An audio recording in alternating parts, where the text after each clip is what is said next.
اللہ سبحانہ تعالیٰ نے ہم سب کی رہنمائی کے لیے، گائیڈنس کے لیے قرآن مجید کو بھیجا اور ہم سے یہ تقاضا کیا کہ ہم اس کے مطابق اپنی زندگی بسر کریں، کیونکہ یہ دنیا اللہ نے بنائی، ہمیں بھی اللہ نے بنایا اور پھر صرف ایک وقت تک کے لیے بنایا، یعنی دنیا میں بھیجا ہے، اس کے بعد ہم سب کو واپس جانا ہے۔ تو واپس جا کر ہمیں یہ بتانا ہوگا کہ ہم یہاں پر کیا کر کے آئے۔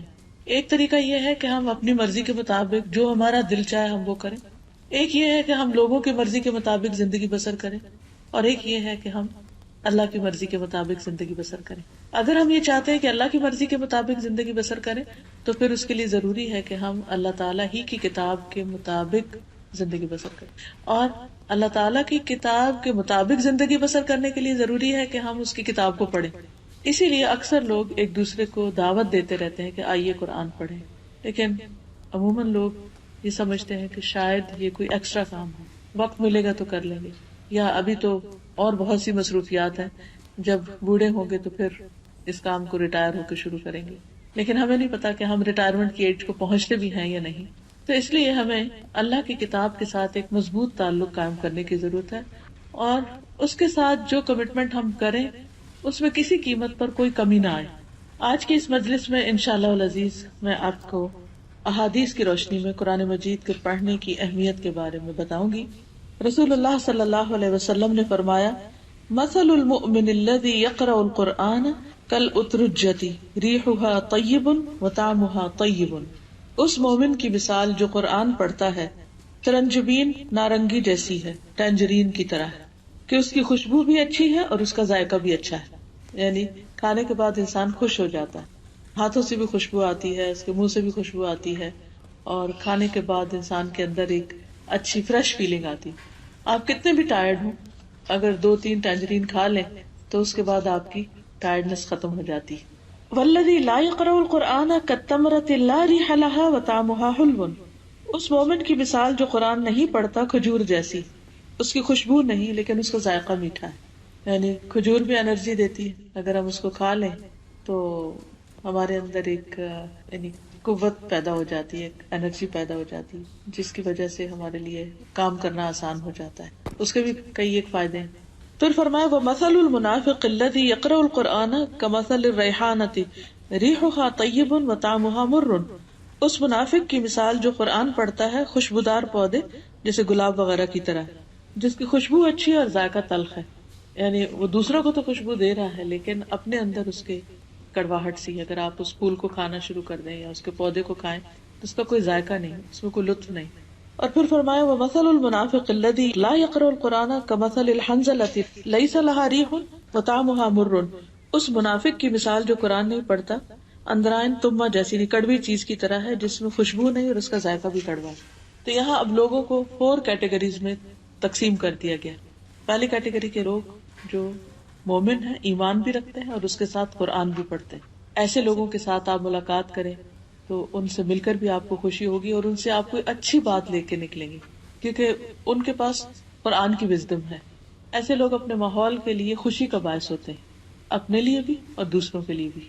جیسے پہلے میں نے عرض کیا کہ اگر آپ بہت بھی تھکے ہوئے ہوں تو 2-3 ٹینجرین کھانے سے آپ کی ساری تھکاوٹ دور ہو جاتی، آپ کی آنکھیں کھلنے لگتی ہیں، آپ کے اندر لگتا ہے کسی نے ایک روح ڈال دی۔ اسی طرح آپ روحانی طور پر، ذہنی طور پر کتنے بھی تھکے ہوئے ہوں، لیکن اگر آپ قرآن مجید کے کچھ حصے کی تلاوت کر لیں یا اس کو سن لیں یا اس کو پڑھ لیں، اس کو سمجھ لیں، تو آپ کی روحانی تھکاوٹ دور ہونے لگتی ہے۔ اور جب آپ کی اپنی تھکاوٹ دور ہوتی ہے تو آپ کام ڈاؤن ہوتے ہیں، جب آپ کام ڈاؤن ہوتے ہیں تو پھر آپ کا معاملہ دوسروں سے بھی اچھا ہونے لگتا ہے۔ جب دوسروں کے ساتھ آپ اچھے ہوتے ہیں تو ان کو آپ سے خوشی ملتی، جب آپ انہیں خوش کرتے ہیں تو جواب میں وہ بھی آپ کو خوش کرتے ہیں۔ لیکن اگر ہم قرآن مجید سے تعلق نہیں رکھتے تو اس کی بھی آگے مثال بتائی گئی کہ جس دل میں قرآن نہیں وہ ویران گھر کی طرح ہے جو بے آباد ہو۔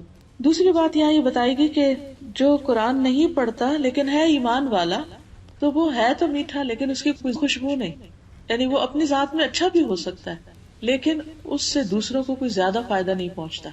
اپنی ذات میں کس طرح اچھا ہے کہ وہ نماز پڑھ لیتا ہے، روزہ رکھ لیتا ہے، اپنے آپ کو فائدہ پہنچا رہا ہے لیکن دوسروں کو فائدہ نہیں پہنچا رہا، کیونکہ قرآن مجید ایک دعوت کی کتاب ہے کہ جس میں جو کچھ ہم سیکھتے ہیں ہم پر ایک لازم ہو جاتا ہے کہ اس کو ہم دوسروں سے بھی شیئر کریں۔ تو خوشبو جو ہوتی ہے وہ پھیل جاتی ہے. اسی طرح قرآن پڑھنے کے بعد انسان آرام سے نہیں بیٹھ سکتا، وہ لازماً دوسروں کی خیر اور بھلائی سوچنے لگتا ہے کہ ان کو میں کیسے فائدہ پہنچاؤں. پھر انسان خود غرض ہو کے صرف اپنے لیے نہیں جیتا، اسے دوسروں کی بھی فکر لگ جاتی، اپنے بچوں کی فکر لگ جاتی ہے، اپنے ہسبینڈ کی لگتی ہے، اپنے بہن بھائیوں کی، اپنے رشتے داروں کی، سارے انسانوں کی لگ جاتی. تو ایسا انسان سب کی خوشی اور سب کی آخرت کی بھلائی کا باعث بنتا ہے اور دنیا میں بھی دوسروں کو خیر پہنچاتا ہے. تو اب ہمیں یہ ڈیسائیڈ کرنا ہے کہ ہم کون سے مومن بنے، وہ جو خوشبودار ہیں یا وہ جو صرف خود غرض ہیں.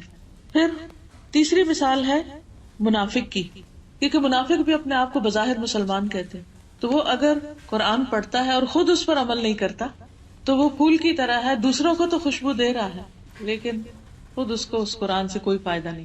تو ہمیں یہ بھی دیکھنا ہے کہ ایسا نہ ہو کہ ہم قرآن پڑھتے پڑھاتے رہیں اور خود ہمارے اپنے اندر کوئی سکون نہ ہو، کوئی خوشی نہ ہو، کوئی عمل نہ ہو، کیونکہ ہمیں فائدہ اسی وقت ہوگا جب ہم اس پر عمل کرنے والے ہوں گے.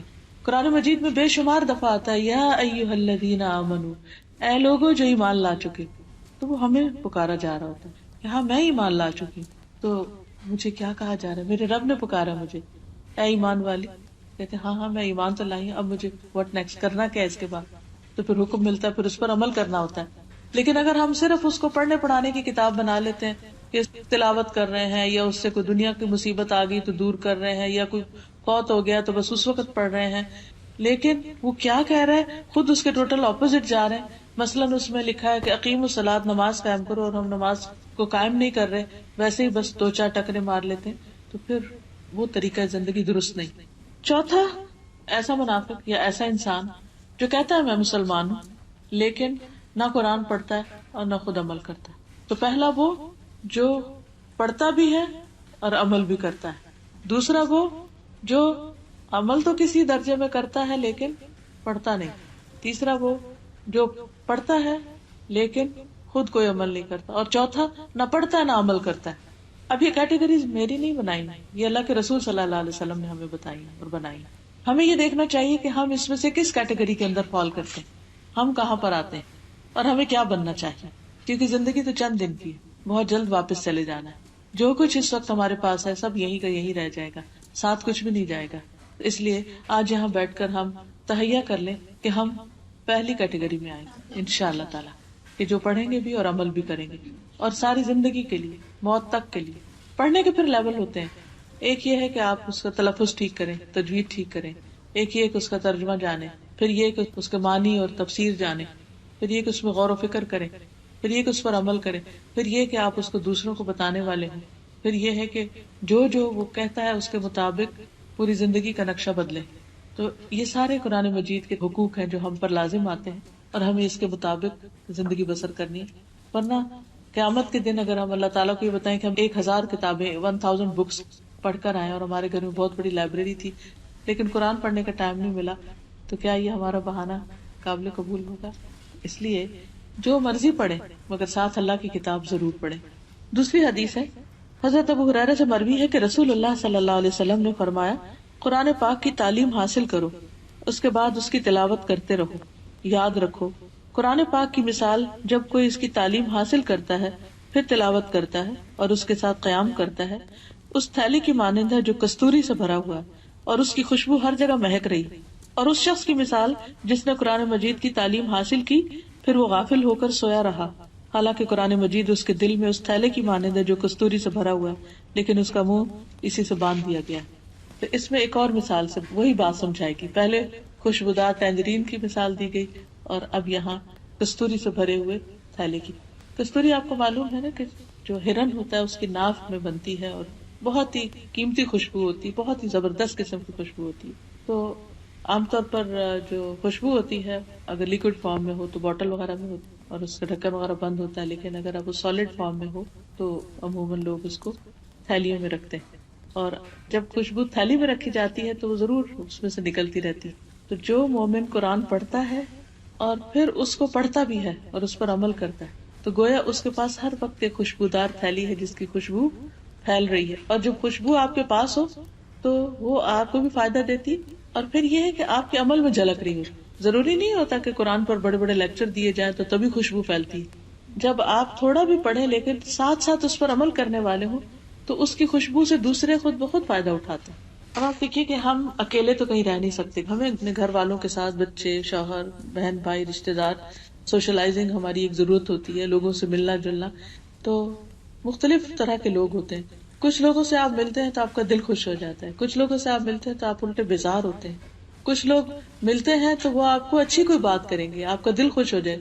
کچھ لوگوں سے آپ ملتے ہیں تو ضرور کسی کی غیبت کریں گے یا ضرور کوئی بری بات کریں گے جس سے آپ کا دل بیزار ہوتا ہے.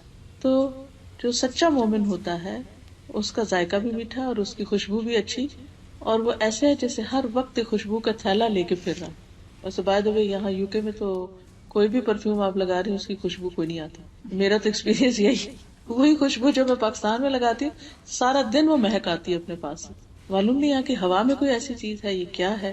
اینی وے تو اب یہ ہے کہ جب آپ نے کوئی اچھی خوشبو لگائی ہوئی ہو تو سارا دن آپ اپنے آپ سے بھی خوش ہوتے رہتے ہیں. You feel fresh, you feel good, اور جو آپ کے پاس آتا ہے اس کو بھی مزہ آتا ہے. لیکن اگر آپ کے پاس خوشبو تو ہے اور ہر قسم کی خوشبو ہے لیکن آپ نے ساری بوٹل بند کر کے صرف سجائی ہوئی ہیں اور کبھی اس میں سے کچھ لگایا نہیں کہ ختم ہو جائیں گے، تو پھر اس کی مثال ایسی ہے کہ جیسے کسی نے قرآن سیکھا، مثلا پورا ترجمہ تفسیر پڑھ لیا یا پھر اس نے حفظ کر لیا اور پھر اس کے بعد اس نے اس کو پڑھنا چھوڑ دیا کہ بس ایک کورس کر لیا اور بات ختم، اور اب وہ پڑھتا نہیں. سبزی جیسے بعض دفعہ ہوتا ہے نا، جیسے آپ بیٹھ جاتے بس میں یا ٹیکسی میں، سگریٹ کی اسمیل ہو تو وہ آپ کے بھی چلی جاتی ہے کپڑوں میں، کی طبیعت بے چین ہوتی. اسی سے ریلیٹ کر رہی تھی کہ اگر کسی ایسے انسان کے جس کا اچھا نہیں، ہاں اس نے قرآن پڑھا ہوا ہو، یا آپ دیکھیں نا کہ ہاں اس نے قرآن پڑھا ہوا لیکن اگر وہ اس کو پڑھتا نہیں اور اس پر عمل نہیں کرتا تو اس نے گویا وہ تھیلا بند کر کے رکھا ہوا. یعنی قرآن مجید صرف پڑھنے کی کتاب نہیں بلکہ عمل کی کتاب ہے. عمل کریں گے تو خوشبو پھیلے گی، خود بخود انسان جج کر لیتا ہے کہ یہ شخص دوسروں سے مختلف ہے. دیر از سم تھنگ اسپیشل، چاہے کوئی نہ بھی بتائے، کیونکہ اس کا رویہ، اس کا میل ملاپ، اس کی مسکراہٹ، اس کے چہرے کے تاثرات، وہ ساری چیزیں فرق ہو جاتی ہیں.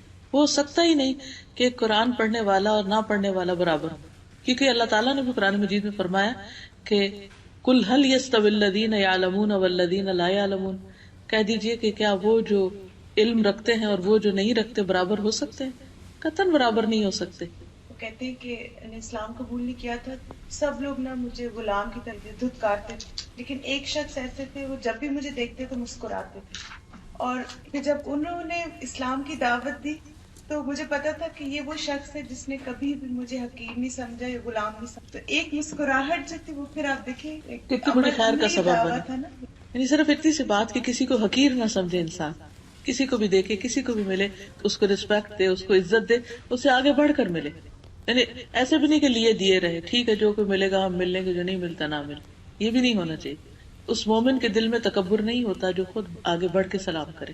تو اس شخص کی مثال جس نے قرآن کی تعلیم حاصل کی پھر غافل ہو کر سویا رہا. یعنی خود اس نے پڑھا ہی نہیں، نہ نمازوں میں نہ تلاوت میں، اگر تہجد میں نہیں پڑھا تو بھی اسی میں شامل ہو جاتا ہے انسان، اور اگر صبح اٹھ کے فجر کی نماز کے بعد جیسے تلاوت کرنی چاہیے وہ تلاوت نہیں کی اور پھر سو گئے تو یہ ساری اسی میں چیزیں شامل ہو جاتی ہیں. گویا اس نے اپنی خوشبو سے فائدہ نہیں اٹھایا. بعض لوگ ہوتے ہیں حفظ بھی کر لیتے ہیں پھر اس کے بعد بھلا دیتے ہیں، اس کو پڑھتے نہیں، یاد نہیں رکھتے، تعلق نہیں رکھتے. جب ہم نے تفسیر سنی نا، جب سورۃ الانفال پہ لکھتے ہیں کہ کے بعد کا پڑھا ہوا قرآن اللہ سبحانہ تعالیٰ کو دے، سب سے اب زیادہ جس سے مجھے انشاءاللہ پڑھ کے بعد قرآن. پر ویسے بھی ان قرآن الفجر کان مشہودا. آپ میں سے کوئی کچھ کہنا چاہے؟ ہاں بات کی. یعنی وہ رونق اور وہ انرجی نہیں ملتی، وہ سکون اور خوشی نہیں ملتی. جیسے یہ چیز فطرت میں بھی ہے نا کہ پرندے جتنے ہیں، آج کوئی مجھے بتا رہا تھا کہ ان کا طوطا ہے اور وہ صبح سویرے سب سے پہلے اللہ اللہ کرتا ہے. انہوں نے اس کو لفظ اللہ سکھا دیا ہوگا اور وہ ارلی مارننگ اللہ کا نام لیتا ہے. تو چلو طوطا تو بول کے اللہ کر رہا ہے، لیکن اللہ تعالیٰ فرماتے ہیں کہ وہ ام من شیء الا یسبح بحمدہ، کوئی چیز ایسی نہیں کہ جو اللہ کی تسبیح نہ کر رہی، ہر چیز اللہ سبحانہ تعالیٰ کی تسبیح کر رہی. جی اس وقت بھی پڑھ سکتے ہیں، اس وقت بھی پڑھ سکتے ہیں. دن کے کاموں کا آغاز جو ہے وہ اللہ کی کلام سے ہونا چاہیے. یعنی اس سے پہلے کہ آپ اور کوئی کام شروع کریں پہلے آپ پڑھ لیں. اگر آپ کے پاس اس وقت بہت وقت نہیں بھی تو بھی کم از کم اس کو کھولیں، اس کو دیکھیں اور ایک صفحہ پڑھ لیں، 2 پڑھ لیں، زیادہ پڑھ لیں. اور اگر آپ پڑھتے رہیں تو آپ کی اسپیڈ خود بخود زیادہ ہو جائے گی. شروع میں گھبراہٹ ہوگی، اور اگر آپ سمجھتے ہیں کہ آپ کی ابھی تک کچھ غلطیاں بھی ہیں تو کچھ پڑھنے کے بعد آپ کسی بھی اچھے قاری کی، جیسے ابھی ہم نے ڈفرینٹ تلاوتیں سنی ہیں، وہ لگا کے انگلی ساتھ رکھ کے تو غور کرتے جائیں الفاظ کے اوپر، اور بغیر آواز کے منہ کو ساتھ ساتھ ہلاتے جائیں. تو اس سے بھی اگر کوئی اور ٹیچر میسر نہیں تو انشاءاللہ تعالیٰ آپ بہت اچھی طرح سیکھ جائیں گے اس سے. یعنی وہ سن کے، کیونکہ لسننگ سے انسان کی ریڈنگ امپروو ہوتی. جی ہاں، اس میں یہ ہے کہ جیسے سورت واقعہ کے بارے میں جو حدیث ہے وہ تو ضعیف ہے، مگر سورت ملک آپ پڑھ سکتے ہیں. اسی طرح جمعے کے دن سورت الکہف ہے. لیکن صبح کے وقت یہ جو ہمارے کلچر میں عام ہے، سورت یاسین اور سورت رحمان وغیرہ ریگولرلی پڑھنے کی، اس کی کوئی دلیل نہیں. صبح کے وقت شروع سے لے کے قرآن مجید آخر تک سال میں کم از کم ایک دفعہ ضرور ختم ہو جانا چاہیے. سورت البقرہ سے پڑھ کے الناس تک، رمضان تک ایک پڑھ لیں اور پھر رمضان میں ایک اور. یہ منیمم ہے، بیر منیمم. اس سے زیادہ جتنا بھی چاہیں آپ پڑھیں. یہ جو پارے بنے ہیں 30، تو یہ سہولت کے لیے بعد میں بنے. نبی صلی اللہ علیہ وسلم نے پارے نہیں دیے ہمیں. یہ کس لیے؟ تاکہ ہر روز ایک پارا پڑھتے پڑھتے مہینے میں ایک ختم کر دیا جائے. پھر اسی طرح منزلیں ہیں، تو جو لوگ منزل کے نشان سے پڑھیں وہ ہفتے میں ایک دفعہ ختم کر لیں. اور ویسے یہ کہ 3 دن سے کم میں نہیں ختم کرنا چاہیے. 10 پارے کوئی پڑھے تو 3 دن میں ہو جاتا ہے. اور وہ جو ہم منزل کا نشان 7 منزلیں ہیں جی، ویک میں ہو جاتا ہے پھر. جی ہاں، لیکن یہ کہ وہ آپ شروع سے قرآن مجید شروع کر کے نشانی لگا کے وہ پڑھنا شروع کریں. جی جی. رات کو تہجد میں قرآن مجید اگر زبانی یاد نہیں اور لمبی صورتیں بھی یاد نہیں تو آپ اپنے سامنے سٹینڈ پر رکھ کر دیکھ کر بھی پڑھ سکتے ہیں. اور اس کی دلیل ہے حضرت عائشہ رضی اللہ تعالیٰ عنہا کے غلام تھے زکوان، تو ان کو حفظ نہیں تھا تو وہ دیکھ کر پڑھتے تھے مصحف سے. اس میں اگر آپ بڑا قرآن مجید لے لیں نا، کہ جس کے ایٹ لیسٹ 2 بڑے بڑے پیج ہوں، تو ایک رکعت میں ایک پیج پڑھ لیں، دوسرے میں دوسرا پڑھ لیں، اور پھر جب اگلی دفعہ اٹھیں تو پھر ایک ایک پیج پڑھ لیں. کر سکتے ہیں جتنی کم سے کم حرکت ہو. بس اس طرح ہے کہ ایک دفعہ ایسے سے ایسے کر لیں، لیکن اٹھا کے ہاتھ میں آگے بھی دیکھنا پیچھے، یہ سب غلط، یہ نہیں ہونا چاہیے. ویسے آج کل سٹینڈ ملتے ہیں، مجھے نہیں معلوم یہاں ہے کہ نہیں، دبئی میں ملتے ہیں، میرے پاس ہے. اور جی آپ یہ بھی کر سکتے ہیں کہ جیسے یہ میز ہے اپنے لیول کے، جیسے ڈائننگ ٹیبل کے پاس اگر آپ پڑھ رہے ہیں یا کوئی بھی چیز جس پر آپ رکھ دیں، پاک صاف جگہ ہو، اور ایک ہاتھ سے بس لے کے پڑھ کے پھر رکوع میں جاتے ہوئے اس کو دوبارہ رکھ دیں. تو بس اس طرح بھی پڑھ سکتے ہیں اگر سٹینڈ نہیں ہے. لیکن دونوں ہاتھوں سے نہیں اٹھائیں، ایک ہاتھ سے اٹھائیں اور ایک ہاتھ ایسے بندھا ہو کہ آپ کا ہاتھ بھی بندھا رہے اور یہ بھی ساتھ پڑھ سکتے. اس طرح بھی کر سکتے. جی اس کو دوبارہ یاد کرنا شروع کر دیں. اس کا علاج تو دوبارہ یاد کرنا ہے اور دہرائی کرتے رہنا ہے. اگر خدا نخواستہ تک دہرائی یا دوبارہ یاد کرنے سے پہلے موت آ گئی تب بھی اس کا شمار غافلوں میں سے نہیں ہوگا، کیونکہ اس نے اپنی مسٹیک کو مان لیا اور اپنی اصلاح شروع کر دی. پھر اسی طرح حدیث میں آتا ہے کہ وہ شخص جس کے دل میں قرآن پاک کا کچھ حصہ بھی نہیں، وہ اس گھر کی طرح ہے جو ویران ہو. دیکھیے کہ ویران گھر اور آباد گھر دونوں میں فرق ہوتا ہے. ویران گھر جو ہوتا ہے اس میں کوئی رہتا نہیں ہوتا، بند پڑا ہوتا ہے. جب وہ بند ہو جاتا ہے تو اس کے اندر ایک اسمیل پیدا ہو جاتی ہے، بازو کا جالے لٹکنے لگتے ہیں، بازو کا دیمک لگ جاتی ہے، اور اس کے اندر کسی کو بھی جانا بہت مشکل لگتا ہے. اسی طرح جو شخص قرآن نہیں پڑھتا اس کا دل ایسا ہی ویران ہو جاتا ہے. یعنی اس میں اداسی، بے سکونی، ڈپریشن، پریشانی، غم، فکر، افکار، وہ طرح طرح کے جالے لگ جاتے ہیں اور انسان کے اندر سے خوشی ختم ہو جاتی. اس لیے اپنے دلوں کو ویرانی سے بچانا چاہیے. جب آپ قرآن مجید پڑھتے ہیں تو پھر آپ کے اندر ایک نور جاگ اٹھتا ہے، سمجھے کہ آپ کی لائٹیں آن ہوگی. جو آباد گھر ہوتے ہیں ان میں لائٹس آن ہو جاتی ہیں، اس میں کھڑکیاں کھلتی ہیں، فریش ایئر ہوتی ہے اور ایک چہل پہل ہوتی ہے اور اس میں رہنے والوں کا دل لگتا ہے. ایسے ہی جو شخص قرآن پڑھتا ہے پھر وہ حشاش بشاش، خوش باش، فل آف انرجی، اور اس کا ہر وقت دھیان لگا رہتا ہے اس چیز میں کہ وہ کون سا اور اچھا کام کرے، اور زندگی کو ایک مقصد مل جاتا ہے. کیونکہ قرآن پاک ایسی چیز نہیں ہے کہ جو آپ نے کسی کھانے کی طرح اٹھائی اور کھا لی اور وہ آپ تھوڑی دیر کے لیے اچھا فیل کریں اور اس کے بعد چاہے طبیعت خراب ہو. ایسی چیز نہیں ہے. قرآن پاک تو آپ کو ساتھ ساتھ یہ بھی بتاتا ہے کہ اچھا واٹ نیکسٹ، اب کرنا کیا ہے. تو ہر روز ایک نئی امنگ شروع ہو جاتی، ایک نیا ولولہ، ایک نیا جذبہ اور ایک نئی سوچ آپ کو ملتی. یو کانسٹینٹلی گرو وتھ قرآن. جی آپ کچھ کہہ رہے ہیں؟ جی وضو کے بغیر اگر ہاتھ نہیں لگانے چاہیے تو اس کا جو عربک ٹیکسٹ ہے اس کو ہاتھ نہیں لگائے. یعنی یہ تو گتا ہے نا، تو اگر اس گتے کو ہاتھ لگایا یا کاغذ کا جو کنارہ ہے اگر اس وقت یہاں تک ہاتھ لگ گیا تو کوئی حرج نہیں ہے. آپ اس طرح یعنی اوپر انگلی نہیں پھیرے. جی تفسیر پڑھ رہے ہیں یا کچھ بھی کر رہے ہیں تو آپ عربک کو ہاتھ نہیں لگائیں, آپ صرف نگاہوں سے دیکھنے میں کوئی حرج نہیں, اس کو پڑھ سکتے ہیں. ننگے سر اچھا پڑھنے کا تو پڑھ سکتے ہیں, جیسے آپ کچن میں کام کر رہے ہیں, سر سے دوپٹہ اتر گیا, جیسے صبح شام کی دعائیں پڑھ رہے ہیں, اس میں آیت الکرسی بھی ہے, معوذتین بھی ہے, تو آپ اگر اس کو پڑھ رہے ہیں تو کوئی حرج نہیں ہے. لیکن جب آپ عبادت کی غرض سے قرآن مجید کی تلاوت کریں تو اس کے ادب کا خیال رکھیں.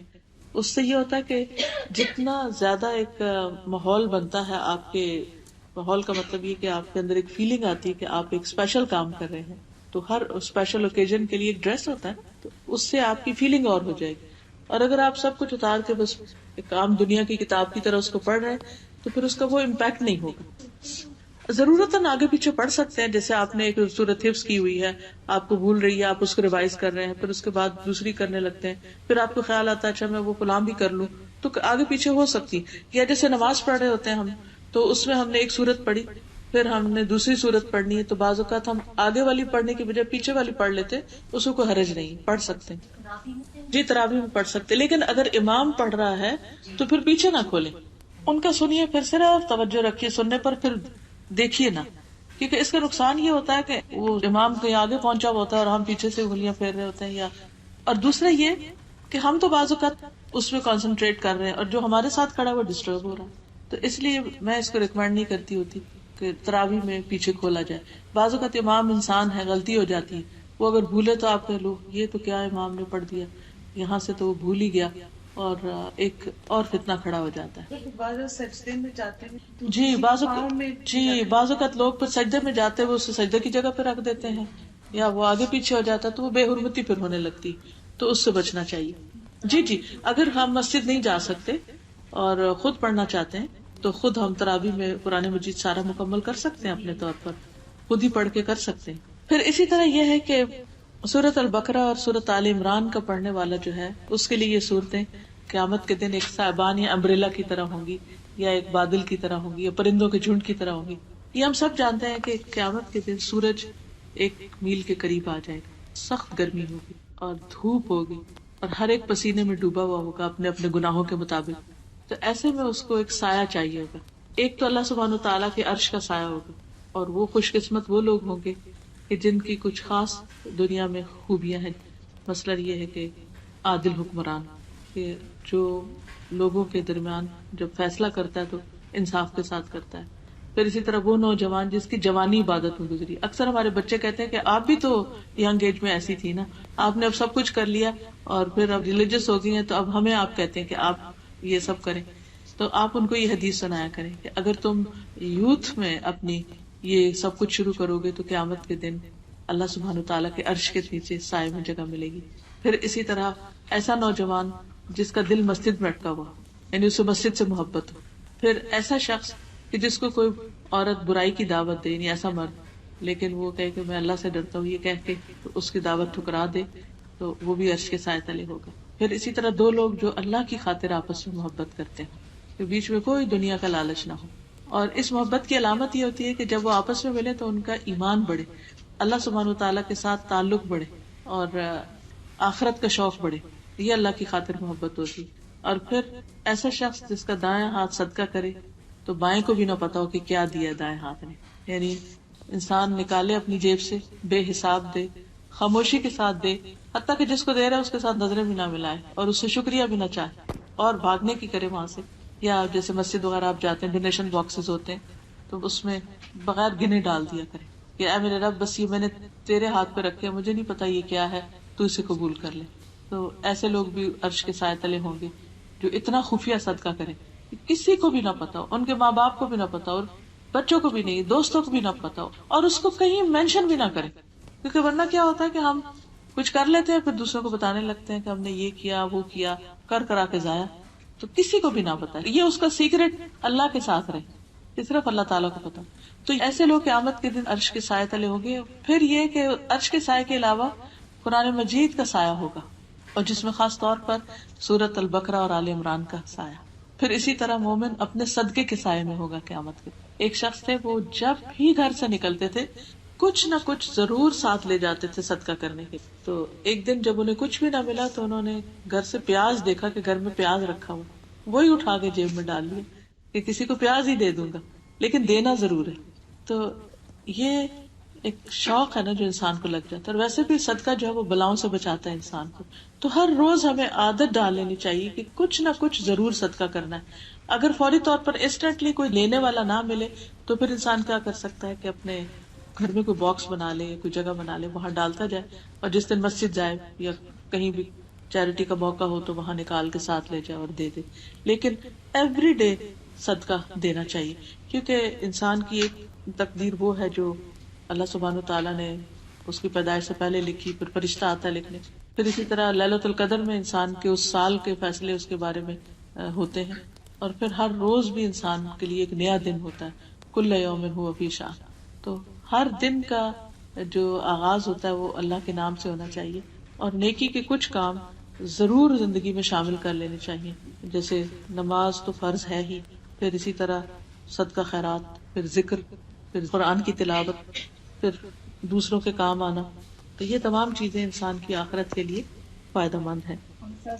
وہ لوگ بھی تنہائی میں ڈر سے روئے, جی, کہ ایک وہ شخص بھی جو تنہائی میں اللہ کو یاد کرے اور اس کی آنکھوں سے آنسو بہ پڑے, یعنی جیسے اللہ تعالیٰ سے اداس ہو گئے, جیسے یا اللہ تعالیٰ کا ڈر لگ گیا, یا اللہ تعالیٰ کی محبت دل میں ایسی آئی کہ اس کی وجہ سے اللہ تعالیٰ کی نعمتیں اور اللہ تعالیٰ کی جو قدرت کی نشانیاں ہیں ان کو یاد کر کے انسان رو پڑے. کہ ہر روز دو فرشتے, ایک فرشتہ دعا کرتا ہے کہ یا اللہ مالک اور دے اور روک دے. تو آپ نے کہا تھا ہر روز آپ لوگ صبح اٹھو کچھ نہ کچھ نیت ضرور کریں, چاہے کوئی اچھی بات سے ہو یا صدقہ کرنا, تاکہ اس فرشتے کی دعا ہمیں. بالکل. پھر اسی طرح ایمان اور نفاق کی مثال ایک حدیث میں آپ صلی اللہ علیہ وسلم نے اس طرح بتائی کہ دل 4 قسم کے ہیں, یعنی ہمارے دل جو ہے انسانوں کے 4 قسم کے ہیں. ایک تو صاف دل جو روشن چراغ کی طرح چمک رہا ہو, جیسے سورۃ نور میں بھی آتا ہے کہ مثل نورہ کمشکات فیہا مصباح, کہ مومن کے نور کی مثال ایسے ہے جیسے ایک نیش ہو, ایک تاک ہو جس میں ایک چراغ رکھا ہو, اور پھر وہ چراغ جو ہے وہ چمک رہا ہو جیسے کچھ چمکتا ستارہ ہو. تو اسی طرح مومن کا دل جو ہوتا ہے وہ چمکتے ستارے کی طرح ہے, ایک روشن چراغ کی طرح ہے کہ جس سے روشنی پھوٹتی ہے. دوسرا دل وہ ہوتا ہے جو ڈھکا ہوا ہوتا ہے, غلاف آلود ہے, یعنی کورڈ ہے. تیسرا دل ہے جو الٹا ہے, یعنی جیسے گلاس سیدھا رکھا ہوا نا, اور ایک یہ ہے کہ اس کو اپ سائڈ ڈاؤن کر دیا جائے. تو کچھ دل ایسے الٹے ہیں, ان میں کوئی خیر کی بات نہیں جاتی. اللہ سبحانہ تعالیٰ اس سے محفوظ رکھے, کیونکہ بعض لوگ وہی کتاب پڑھتے ہیں, وہی کلاس اٹینڈ کرتے ہیں یا وہی لیکچر سنتے ہیں تو ان کا دل بہہ پڑتا ہے, آنکھوں کے راستے آنسو جاری ہو جاتے ہیں. اور کچھ لوگ ایسے ہیں کہ یوں لگتا ہے کہ جیسے جو بھی انہوں نے سنا وہ بس چکنے پتھر کی طرح پڑا اور وہ گر گیا, کیونکہ دل جو ہے وہ الٹا ہوا ہوا, ہر چیز الٹی دیکھتے ہیں. وہ لوگوں کے رویے بھی ان کو برے لگتے ہیں, کوئی بات کرے وہ اس کو الٹا ہی دیکھتے ہیں, یعنی ان کی غلط فہمی کبھی کوئی دور کر ہی نہیں سکتا. اور چوتھے وہ دل ہیں جو مکس ہے, مخلوط ہے, یعنی ان کے اندر کچھ اچھا ہے کچھ اچھا نہیں ہے. ٹھیک ہے, فرمایا جو پوری طرح نورانی ہے یہ مومن کا دل ہے, یعنی چمکتے چراغ کی طرح مومن کا دل ہے. دوسرا کافر کا دل ہے جو غلاف میں ہے, وہ جسے قرآن پاک میں آتا نا کہ ان الذین کفروا سواء علیہم اانذرتہم ام لم تنذرہم لا یؤمنون, ختم اللہ علی قلوبہم وعلی سمعہم وعلی ابصارہم غشاوۃ, جو پردے میں. تیسرا دل خالص منافقوں کا ہے جو جانتا ہے اور انکار کرتا ہے, جو الٹا ہے, یعنی سب پتا ہے لیکن کچھ قبول نہیں کرتے. چوتھا دل اس منافق کا ہے جس میں ایمان اور نفاق دونوں جمع ہے, یعنی کچھ اچھی بات بھی ہے اور کچھ نہیں بھی, لیکن وہ پوری طرح دین کی طرف نہیں آتا, 100% نہیں ہے اس کے اندر داخل ہوتا. بس جتنا اس کی دنیا کو فائدہ پہنچتا بس اتنا دین لے لیتا اور باقی نہیں ایکسپٹ کرتا. اور کس قدر ڈرانے والی بات ہے, یعنی بہت سارے لوگ دین کی بات, اللہ کی بات بس اس حد تک ایکسپٹ کرتے ہیں جس سے وہ کمفرٹیبل ہوں, یعنی کہیں پر بھی جہاں وہ سمجھے کہ ہم انکمفرٹیبل ہو رہے ہیں یا ہمیں اب چینج ہونا پڑے گا یا اپنی روٹین یا عادت یا اسٹائل, تو اس پہ وہ پھر کمپرومائز کر جاتے ہیں. جی, جہاں مفاد پہ زد نہ پڑتی. جی ہاں, کنارے پر رہ کر عبادت کرتے ہیں, بالکل صحیح. ایک اور مثال ہے ایمان کی اور منافقت کی, کہ ایمان کی مثال اس سبزے کی طرح ہے جو پاکیزہ پانی سے بڑھ رہا ہو, یعنی بارش پڑتی ہے اور وہ اور بڑھتا ہے اور بڑھتا ہے. اور منافقت کی مثال اس پھوڑے کی طرح ہے جس کی پیپ اور خون بڑھتا ہی جاتا ہے, یعنی اس کا روگ بڑھتا چلا جاتا ہے. اب جو مادہ بڑھ جائے دوسرے پہ غالب آ جاتا ہے.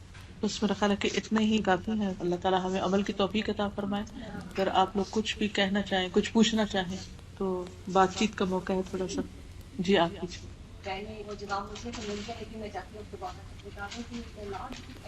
انہوں نے میلاد کے بارے میں پوچھا. میلاد کہتے ہیں یوم ولادت منانا, یعنی اردو میں اس کا مطلب یہ ہے برتھ ڈے منانا. اگر دیکھا جائے تو اوریجنلی برتھ ڈے کا کانسیپٹ اسلام میں ہے ہی نہیں. اس کی وجہ یہ ہے کہ انسان جب پیدا ہوتا ہے تو اسی دن سے اس کا کاؤنٹ ڈاؤن شروع ہو جاتا ہے. بظاہر ہمیں لگتا ہے کہ ہم نے 1 سال گین کیا ہے, لیکن کم ہو رہا ہوتا ہے. تو خوشی کی بجائے اس پر انسان کو فکر کرنی چاہیے کہ اب پچھلے سال کی نسبت اس سال میری زندگی اور کم ہوگی, اور کم ہوگی, وقت تھوڑا رہ گیا. تو اس پر وہ خوش نہیں ہو سکتا, اور نہ ہی یہ خوشی کا موقع ہے. بیسیکلی یہ تو ہے عام لوگوں کا برتھ ڈے.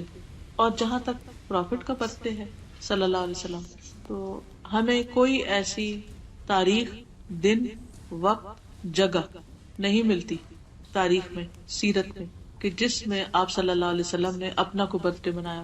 اس کے بعد آپ نے صحابہ کے دور کو بہترین دور کہا, اس میں بھی کوئی ایک واقعہ نہیں. تیسرا دور تابعین کا ہے, کوئی واقعہ نہیں. اس کے بعد تبع تابعین, 3 صدیوں کو نبی صلی اللہ علیہ وسلم نے خیر القرون کہا تھا. ان 3 صدیوں میں ایک سنگل انسیڈنٹ بھی میلاد گاہ میں نہیں ملتا. نہ صرف یہ کہ پروفٹ کا نہیں ملتا, کسی کا بھی نہیں ملتا, ہے ہی نہیں کوئی ایسی چیز. یعنی کہ نبی صلی اللہ علیہ وسلم کی وفات کے کئی سو سال بعد یہ قصہ شروع ہوا, اور لوگوں نے اس کو ثواب سمجھ کر نبی صلی اللہ علیہ وسلم کی محبت کے طور پر یہ کام شروع کر دیا کہ نہیں, ہم اپنے بچوں کی نہیں مناتے, ہم اپنے ملک کا نہیں مناتے, تو ہم کیوں نہ پروفٹ کی بھی منائے. اب یہ چیز ایسی شروع ہوئی, اور اس کے ساتھ پھر کھانا پینا اور سوشلائزنگ اور کئی چیزیں شروع ہو گئی, جس کی وجہ سے پھر وہ چیز بڑھتی چلی گئی. اور اب اس کو ایک ریچول سمجھ کے کیا جاتا ہے. میں ایک حدیث سنانا چاہ رہی تھی.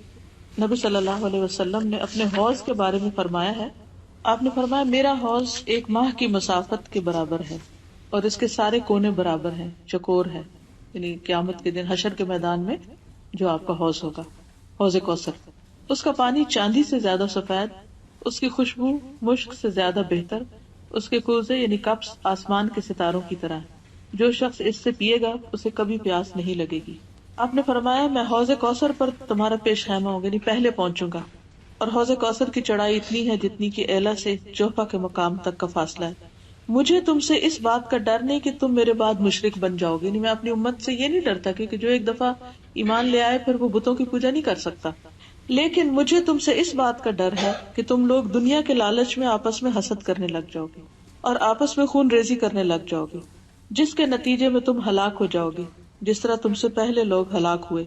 عقبہ کہتے ہیں میں نے رسول اللہ صلی اللہ علیہ وسلم کو اس بات کے وقت آخری مرتبہ ممبر پہ دیکھا تھا. یہ آپ کی ایک طرح سے آفیشیل آخری نصیحت تھی. پھر آپ نے یہ بھی فرمایا کہ کچھ لوگ میرے پاس حوض پر آئیں گے تو ان کو روک دیا جائے گا. میں کہوں گا یہ میری امت کے لوگ ہیں, کیونکہ امتیوں کی پہچان کیا ہوگی کہ ان کے بازو, ان کے پاؤں, ان کا چہرہ چمک رہا ہوگا نمازوں کی اور وضو کی وجہ سے, تو آپ پہچان جائیں گے کہ یہ تو میری امت کے لوگ ہیں. تو بتایا جائے گا کہ آپ کو نہیں معلوم کہ انہوں نے دین میں کیسی کیسی نئی باتیں نکالی. تو آپ فرمائیں گے سحقن ان کو مجھ سے دور رکھو, دور رکھو. کیا ہمارا دین مکمل ہو چکا ہے؟ کیا نبی صلی اللہ علیہ وسلم نے ہمیں ہر نیکی کی ثواب کی بات بتا دی ہے؟ ہمارے اس پہ یقین ہے. تو آپ سے کچھ بھی چھوٹا نہیں, تو آپ نے ہمیں کوئی میلاد کا نہیں بتایا. اس لیے ہمیں ایسی چیزوں سے پرہیز کر کے وہ کام کرنے چاہیے جو ہمیں آپ کی محبت کے اور قریب کرنے والے. اور کوئی چیز مخلوط مذاہب کے ساتھ جب اسلام کا مقابلہ ان مذاہب کے لوگ کرتے ہیں, اکثر اوقات ہمارے بچوں سے یہ سوال کیا جاتا ہے کہ کیا وجہ ہے کہ صرف اسلام میں اس کے پیروکاروں کے لیے بے تحاشا پابندیاں اور سختیاں اور ڈراوے, جبکہ اس کے برعکس دوسرے مذاہب میں شاید عمل نہ کرنے کی صورت میں سزا کا تصور یا تو ہے نہیں یا بہت کم. بات یہ ہے کہ جوڈیزم ہو یا کرسچینٹی ہو, یہ سب بیسیکلی اللہ سبحانہ وتعالیٰ کے بھیجے ہوئے دین, لیکن لوگوں نے ان کتابوں کو, اپنے دین کو اپنی دنیا کی خواہشات پوری کرنے کے لیے تبدیل کر لیا, اور اس میں سے ایسی ساری چیزیں نکال دی کہ جو ان کو پسند نہیں تھی. اس کے بعد جب قرآن مجید آیا تو اللہ نے خود ہی حفاظت کا اس کا ذمہ لے لیا کہ کوئی اسے چینج نہیں کر سکتا. تو جو کچھ تھا ایز اٹ از اس میں باقی تھا. یہ سب کچھ پچھلی کتابوں میں بھی تھا لیکن انہوں نے نکال دیا. اب جب ہمارے بچے دیکھتے ہیں تو وہ کہتے ہیں کہ وہاں تو یہ نہیں ہے تو ہمارے دین میں یہ کیوں ہے, تو ان کو یہ بات مشکل لگتی. دوسری بات یہ کہ یہ جتنی بھی پابندیاں ہیں یا جتنی بھی سختیاں یا جو کچھ بھی ہے یہ دراصل ہمارے فائدے کے لیے، ڈسپلنڈ لائف گزارنے کے لیے. مثلاً شادی کے بغیر ایسے ریلیشن شپ قائم کرنا منع ہے. اب اگر اس کو وہ کہیں سختی ہمیں کیوں نہیں گرل فرینڈ بوائے فرینڈ بنانے دیتے، تو آپ دیکھیں کہ جو لوگ بناتے ہیں پھر ان کا انجام کیا ہے، اس سے گھر کتنے برباد ہوتے ہیں. پھر اگر کوئی شادی شدہ ہے اور پھر شادی کرنے کے باوجود وہ غلط کام کر رہا ہے، مرد کہے کہ مجھے کسی اور عورت سے دوستی کرنے سے کیوں روکتے ہو، یا عورت کہے کہ مجھے کیوں روکتے ہو، یہ بے جا کی پابندی ہے، سختی ہے. تو آپ خود سوچیں کہ ایسے گھر کا پھر کیا حال ہوگا کہ جس میں ہسبینڈ وائف ایک دوسرے کے لیے لائل نہ ہو، فیتھ فل نہ ہو. پھر یہ کہ اگر بچوں کو وقت سے پہلے شادی کے بغیر ہی پڑھائی کے دور میں یہ سب کام کرنے کی اجازت دے دی جائے تو آپ دیکھیں کہ ان کا فیوچر کیا ہوگا. آج بھی جو لوگ دنیا کے لیے بھی کام کرتے ہیں وہ ایسی بہت سی خرافات سے بچتے ہیں، اور دوسرے مذاہب کے وہ لوگ جو واقعی اپنے مذہب کو پکڑے ہوئے ہوتے ہیں ان کے اندر بھی کافی ڈسپلن ہے، وہ ایسے فالتو آوارہ بچوں کو نہیں پڑھنے دیتے. یہ تو صرف ایک چیز ہے. پھر اسی طرح فوڈ ہے، تو آپ دیکھیے کہ بہت سارے لوگ جو دوسرے مذاہب کے وہ فوڈ کے معاملے میں کتنے کانشیس ہیں. وہ ہر وہ چیز نہیں کھاتے، جنک فوڈ نہیں کھاتے. کیوں نہیں کھاتے؟ کیونکہ ان کی صحت پر برا اثر پڑے گا. میرے پاس ایک لڑکی کام کرتی ہے پاکستان میں، تو اس نے اپنے بھائی کے بارے میں بتایا کہ he was extra brilliant, engineering میں پڑھ رہا تھا اور ٹاپ کر رہا تھا. اس نے پڑھتے پڑھتے ایسی چیٹ پر کسی لڑکی کے ساتھ اس کی دوستی ہو، اور جس دن اس کا پیپر تھا، شاید آخری سال کا تھا، ساری رات وہ چیٹ کرتا رہا اور صبح اس کا پیپر خراب ہو تو کالج والوں نے اس کو ایکسپیل کر دیا. اس کے بعد کسی طرح اس کے باپ نے زمین بیچی گاؤں میں اور بیچ کے اس کو UK بھیجا. یہاں آیا، یہاں آ کے وہ 3-4 سال پڑھا. جب اس کے آخری سال تھا، ڈگری ملنے کا وقت تھا، تو اس کا کسی ایکسٹریم مذہبی گروپ سے واسطہ ہو گیا اور انہوں نے کہا کہ یہاں کا رہنا اور یہاں پڑھنا یہ سب کچھ غلط ہے. اور اس نے یعنی اتنا بریلینٹ تھا کہ یہاں کے جو یونیورسٹی تھی اس نے اس کو جاب بھی آفر کی اور رہنے کا بھی اور سب کچھ، لیکن وہ یہ سب کچھ چھوڑ کے چلا گیا. اب کیا ہے، وہ گھر میں بیٹھا ہوا، چھوٹا بھائی کام کرتا ہے، باپ ابھی تک اسکول ٹیچر ہے، کام کرتا ہے، لیکن نہ وہ کوئی کام کر رہا ہے اور نہ ہی وہ کوئی ارن کرتا ہے. اور 8 کے 9 بہنیں اور گھر کے حالات اتنے تنگ، لیکن اس ذہنی انتشار کی وجہ سے کہیں کا بھی نہیں، اور ہر ایک کو غلط قرار دیتے. اب ایک وہ ایکسٹریم تھی، ایک یہ ایکسٹریم. ہمارا دین اعتدال میں ہے، دین دنیا دونوں کو ساتھ لے کے چلنے کا کہا گیا. صرف ایسے ہی ہے کہ جیسے آپ ایک سڑک پہ گاڑی لے کے جا رہے ہیں تو کتنی ریڈ لائٹس آتی ہیں، ٹریفک کے کتنے قوانین ہیں، ان کو آپ سختیاں کہیں گے، کیا کہیں گے، لیکن یہ آپ کی لائف سیونگ کے لیے ہے نا. اسی طرح بچوں کو آپ ڈفرینٹ ایگزامپلس کے ساتھ سمجھا سکتے ہیں کہ جو بھی ہمارے دین میں ہے یہ اللہ تعالیٰ کا بھیجا ہوا، اگر اس کو اس کے اصل میں سمجھے تو کچھ مشکل نہیں. زکوٰۃ نہ دینے والوں کی مثال بتا دیتی ہوں. ابو ہریرہ رضی اللہ عنہ سے روایت ہے کہ رسول کریم صلی اللہ علیہ وسلم نے فرمایا، جس شخص کو اللہ تعالیٰ نے مال و زر دیا اور اس نے اس کی زکوٰۃ ادا نہیں کی تو قیامت کے دن اس کا مال و زر گنجے سانپ کی شکل میں تبدیل کیا جائے گا، جس کی آنکھوں پر 2 سیاہ نقطے ہوں گے. پھر وہ سانپ اس شخص کے گلے میں بطور توق ڈالا جائے گا، اور وہ سانپ اس شخص کی دونوں باچھیں پکڑے گا اور کہے گا، میں تیرا مال ہوں، میں تیرا مال ہوں، میں تیرا خزانہ ہوں. اس کے بعد آپ نے یہ آیت پڑھی، جو لوگ بخل کرتے ہیں وہ گمان نہ کریں کہ یہ ان کے لیے اچھا ہے، بلکہ وہ ان کے لیے برا ہے. یعنی قیامت کے دن وہی مال ان کے لیے وبال کا ذریعہ بن جائے گا. تو اللہ سبحانہ وتعالی ہمیں اس سے محفوظ رکھے. وآخر دعوانا ان الحمد للہ رب العالمین.